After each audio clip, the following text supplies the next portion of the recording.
आज जायचं होतं एकीकडे आणि गेलो भलतीकडे असंच झालं. पण ठीक आहे, आजचा दिवस एक मस्त फॅमिली टाईम स्पेंड केला. सांगतेच पुढे तुम्हाला काय झालं ते. नमस्कार मंडळी, मी मानसी. तुम्हा सगळ्यांचं एका नवीन मिनी ब्लॉगमध्ये खूप खूप स्वागत आहे. तर संडे आहे आणि बरंच आमच्या इकडे विरारला द्वारकाधीशाचं मंदिर चालू झालं आहे नवीन आणि 4-5 दिवस खूप छान असे प्रोग्राम चालले आहेत. तर म्हटलं चला आपणही जाऊ, कारण बऱ्याच लोकांनी मला इंस्टाग्रामला ह्या रील्स शेअर केलेल्या की विरारला द्वारकाधीशाचं मंदिर झालं आहे असं. तर म्हटलं चला आज संडे आहे, सुट्टी, आपण सगळेच जाऊ.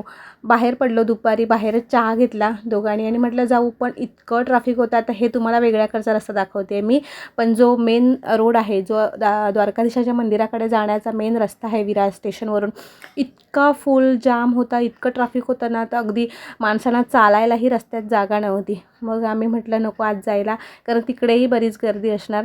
मग आम्ही गेलो विरार वेस्टला, सिद्धिविनायक मंदिर आहे तिकडे आणि तिथलं लोकेशन खूप छान आहे, शांत निवांत अगदी मस्त असं लोकेशन आहे आणि जाऊन छान प्रसन्न वाटतं. देवदर्शनही झालं.